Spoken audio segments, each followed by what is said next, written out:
Hey there, it's Bryan. Welcome again to another installment of There You Go with Bryan. It's a toasty one today.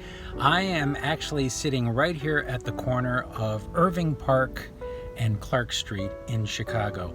And we are in a particular location that I have not been to in right about 40 years. We're at Graceland Memorial Cemetery, and we're going to be checking out a very famous athlete, a cultural icon. Maybe you haven't heard of him, maybe you have, but he's got a really interesting story. But first, before we do that, I've got to make one stop. And yes, for this vlog, I'm wearing the fedora because I've already gotten sunburned 3 times this year and I just can't bear to be burned a 4th time. But here we are, folks. Graceland Memorial Cemetery in Chicago. Literally one of the oldest existing cemeteries in the city. Now, as you come into the front gate of the cemetery, if my memory serves me correctly, the people we are looking for are not far from here. And like I said, I haven't been here in 40 years, but I do believe they were by one of these obelisks. I think they call these statues here. Of course, there's a lot of them here. This is a massive cemetery with about 40 different sections, and we're just going to stop off here to see if we can there we go. Right there. Friends, meet Otto Jordan, my grandfather, and Viola Jordan, my grandmother. Now, Otto had a really interesting story. He came here from Germany. He was in the German army, and then in the 20s, he wanted to come to America. He came here, and he joined the U.S. Army. Became a private first class in World War II, served honorably, and he passed away at the age of 73. A really good guy, always wore a suit and tie and a fedora, just like I'm wearing today. Hey there, Otto. Good to see you, buddy. Been a long time. And this is Viola, my mother's mother. Viola P. Jordan, wife and mother, born April 11th. Hey, I think that makes her a Taurus, just like me. And she passed away May 28th, 1992. My goodness, pretty stone. At any rate, I just wanted to stop by here. We're gonna leave some flowers for him. There. Now everything seems to be right. I will definitely be back to see you guys again. Sorry it took me so long to get here. Now this is interesting. I was just driving by here. Lucille Pepun RN gave her life in France nursing soldiers of the World War. In her memory, this tree was planted and dedicated by the Field Nurses Department of Health, Chicago, May 28, 1921. That's when this tree was put here, in memory of Lucille. You gotta love the nurses. Way to go, Lucille. And by the way, let me just say, if you haven't been to Graceland Cemetery in Chicago, I highly recommend it. This is such a nice place. It's so peaceful. They have a beautiful chapel here if you'd like to come and say a prayer. Shall we check it out? Why not? I've never been this deep into the cemetery before.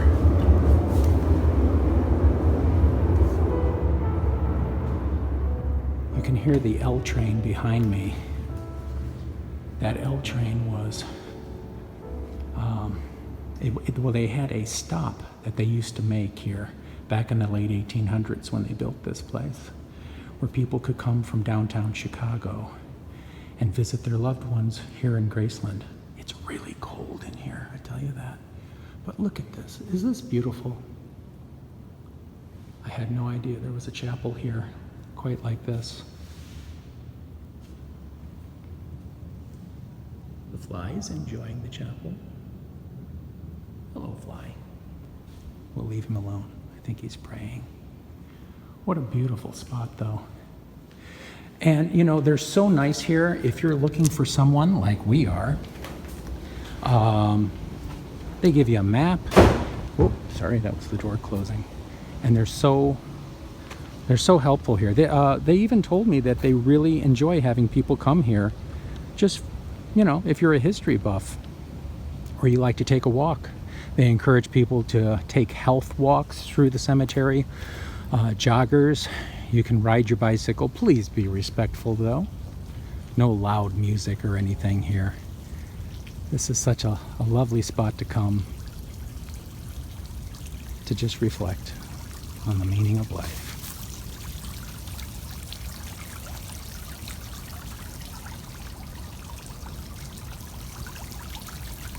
But this is not what we're here for. See, as you can see, there's the L train I was talking about. But back in the day, that train used to be not elevated, but on the ground. And somewhere along the back of this wall of Graceland Cemetery, they used to have an opening that has since been sealed up, where you could come from the city and visit your loved ones here. Spend the day. A lot of people don't realize I grew up in Lincoln Park, and Lincoln Park actually used to be a cemetery. A great majority of it was. Today it's a beautiful place with expensive real estate and lovely streets to walk on, little boutique shops and such. But at one point, right around the mid-1800s, they decided that that property was way too valuable to use as a cemetery, so they wound up actually exhuming all the bodies, and they brought 2,000 of the caskets all the way up here from right on the edge of downtown. And to give you some perspective, right now we are probably about 4 or 5 blocks north of Wrigley Field, and this is Graceland.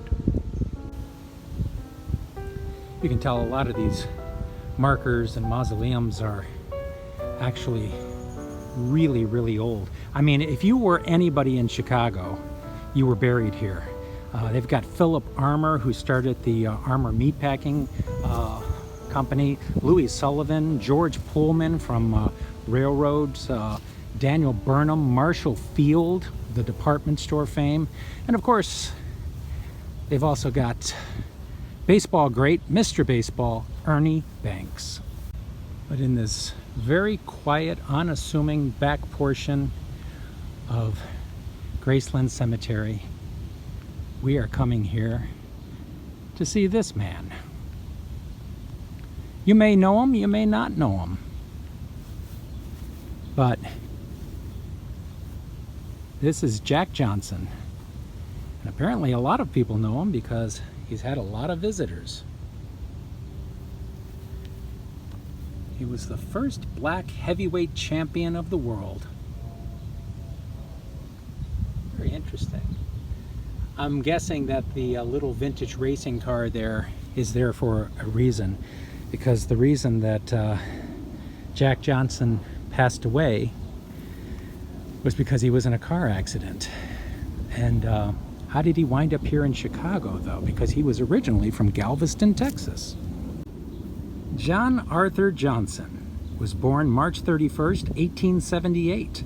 He was nicknamed the Galveston Giant, and he was an American boxer who, at the period of Jim Crow era in America, became the first African-American heavyweight boxing champion. He held that title from 1908 to 1915. And he was widely regarded as one of the most influential boxers of all time. His fight in 1910 against James Jeffries was dubbed the fight of the century.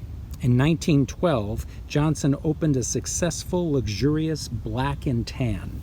That was a restaurant and cafe that allowed blacks and whites to dine together. The restaurant was partially run by his wife, and she was a white woman. Yeah, you have to keep in mind, this is the early 20th century. Major newspapers of the time soon claimed that Johnson was attacked by the government only after he became famous as a black man and married a white woman. And he was linked to other white women as well. Johnson was arrested on charges of violating the Mann Act, forbidding one to transport a woman across state lines for immoral purposes, a racially motivated charge that embroiled him in controversy for his relationships, including marriages with white women. He was sentenced to a year in prison. Johnson fled the country and fought boxing matches abroad for 7 years until 1920, when he came back to America, and he wound up spending 1 year at Leavenworth Prison. Now keep in mind, and this is a pretty cool thing here, look. They've got his signature. It's pretty bright here, but they've got his signature on the back of his stone.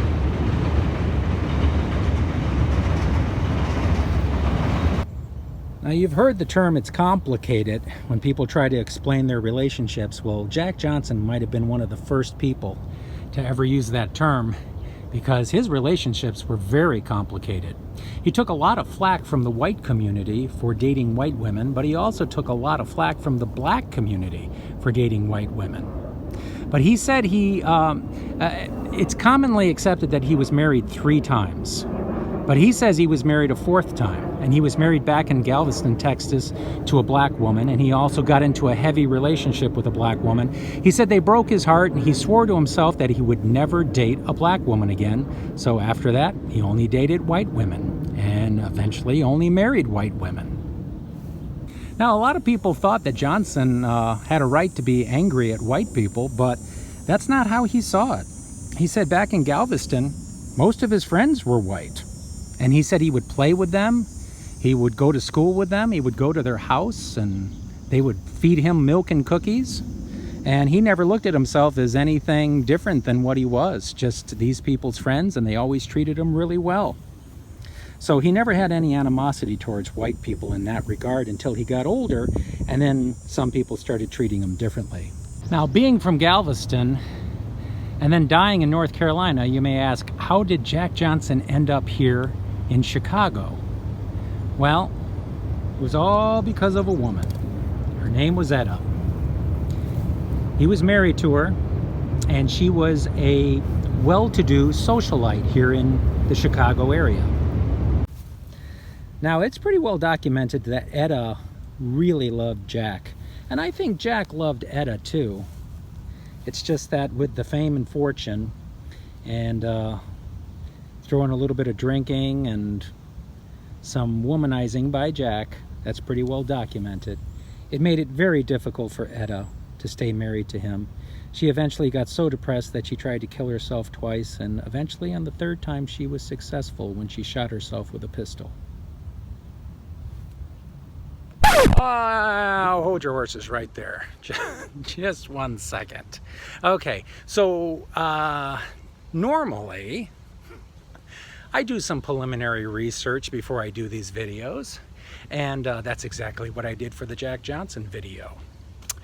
And as I am editing the video, I'm doing even more research, and as I dug a little bit deeper into the story of Jack and Etta, I gotta tell you, I was having a hard time reconciling having Jack be presented as a good guy, because oh hey, puppies. Hi, pup.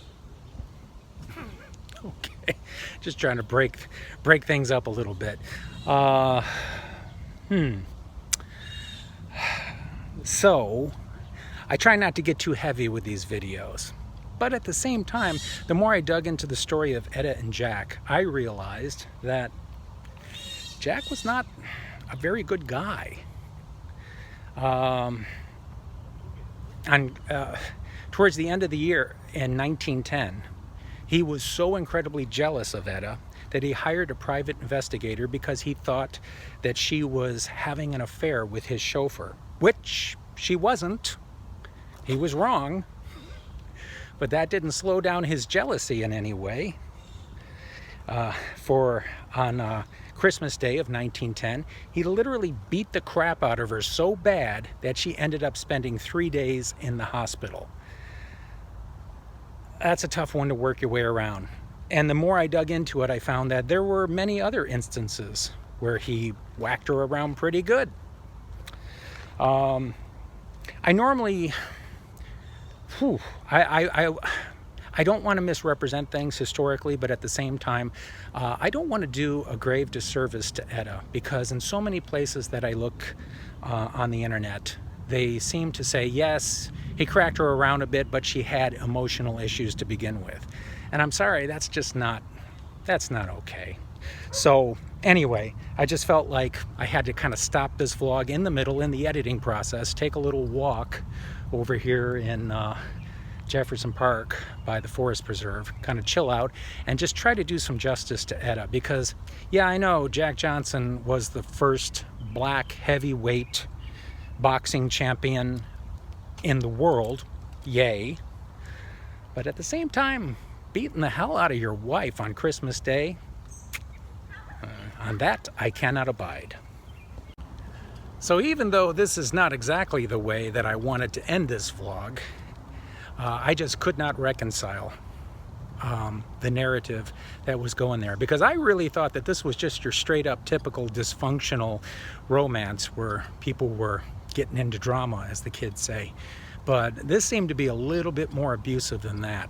So I didn't want to perpetuate that narrative for Etta, because, you know, she seemed like she loved the guy, and I think she deserved a little bit better than that. So anyway, there you go. If you have some opinions or thoughts on this subject matter, feel free to put them right below here in the comments section. And as always, if you enjoy these vlogs, don't forget to support us via Patreon or Venmo. We'll have that link right below as well. And my pledge to you, I will definitely try to do a little bit more pre-study, if you will, on these subject matters, so I don't have to interrupt the vlog like this. But, you know, this is one time where it seemed that it would be appropriate. So anyway, there you go. Maybe now would be a good time to put some happy music under this. Thank you for watching There You Go with Bryan, and I will see you guys next time. Bye-bye. Something old, something new, something for me, something for you. It's a big, big world. Let's check it out.